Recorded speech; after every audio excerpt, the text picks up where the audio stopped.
Hey guys, Joshua Jordan back with another video. Welcome back to the exam vlogs for episode 4, the first of the general studies exams, and I am so happy with how general studies went. I mean, I have had some shit papers recently. Philosophy was shit, Core 3 was shit, my ethics resit in AS was shit, and I finally had a good exam in general studies. Probably the paper that's the least important, but oh well, a good paper is a good paper. I won't complain about that.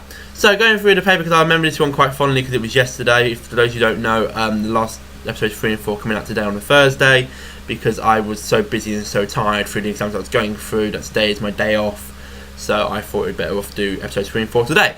But yesterday then, in the general studies exam then, so the first, so it was 2 10 markers. The 2 markers had sources to them, and then you had to do 2 25 markers from a choice of 4 and 4, and to choose one from each, and that had no sources to it. That was based on your own knowledge. So the 2 10 marker source questions were based on a source about a statue in Oxford University, about someone who led in the slave trade, not the abolition, not the ending of it, but actually the causing of it, was causing the slave trade in Africa. And now there's a massive argument about in Oxford. There was one article saying we should knock it down because it's a bad resemblance of Oxford University, that we have got a racialist person as a statue in Oxford, and they were saying how it's showing the inequality. But then there was a second article about 6 months later which talked about the keeping the statue up because there's still inequality at Oxford University. There's 5% of the lecturers at Oxford University are ethnic minorities. 50% of the students there are ethnic minorities, and he even used like a quote which I absolutely love. This quote saying, "Taking down the statue will still not change the views of those people who bellow the Lion King lyrics out at me," which I thought was a very, very good little comment in that one. Of course, relating to the fact that the Lion King is from Africa, and if you were to go to one of the plays, you'll see that a lot of the actors in the Lion King plays are from the ethnic minorities. And he was saying how we should keep the statue up because there's still inequality at Oxford, and it shows that it needs to be resolved, which I thought was a great little article. That. So the 2 questions were, the first one was highlighting the key points from the 2 articles, quite simple, and then the second one was about whether we as the current generation should be responsible for the legacies left behind of previous generations. This obviously relating to the fact that the previous generation has left behind a legacy of inequality.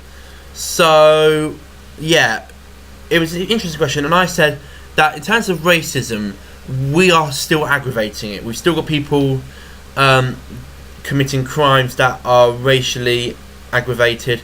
We are still aggravating racism, therefore it's still a problem.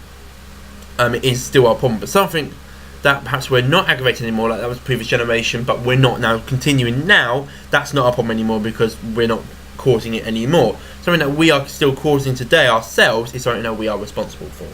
Then the other 2 questions, I had some cool little 25 markers. The first 25 markers, I chose a question which basically said, what categories can we use to distinguish a better work of art, piece of music, or a work of literature? Now, I basically looked at stuff like how many books were sold, how much money did the book's film adaptation make, did the book get a film adaptation. If it gets those 3 things quite high up, then it's a better book than maybe something that doesn't have it. A piece of music, what's still common today, what are people still going and listening to? Speaking about Mozart symphonies, one Mozart symphony that's still really well listened to now, to one that you wouldn't perhaps know is Mozart. One is better than the other. What's still being listened to, what's being played at concerts, what are more people going to listen to, that sort of thing. You can tell it's a better piece of music. And then a piece of artwork, what's in a better gallery, what's in the Tate in London, and what's in a local gallery at a festival sort of thing. You'd say that the Tate is better work of art, and also who's actually looking at it, how many people are actually looking at it instead of ignoring it. That's how you would know a better work of art. So I was really happy with that question. Then there was 2 really interesting questions in the other 25 marker, in the form of one was asking,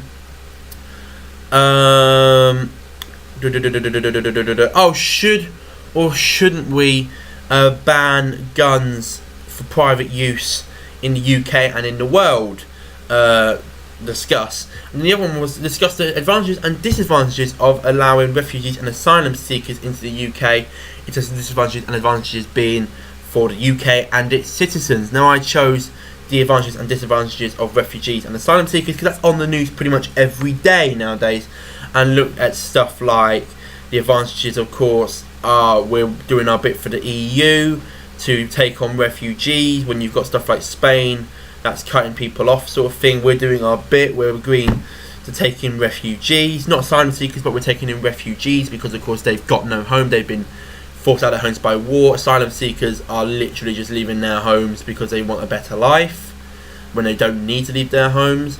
That we don't agree with, so we don't take those people on. But then the disadvantages are stuff like the fact that we are only taking on a certain amount, so we've got a bottleneck happening in the port of Calais in France where there's migrants everywhere and it's causing havoc.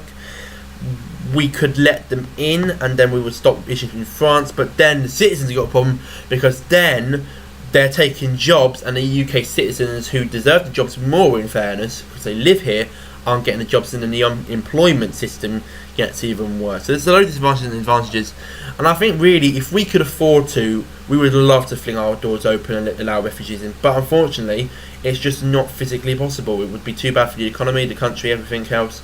We couldn't actually do that, that's the problem.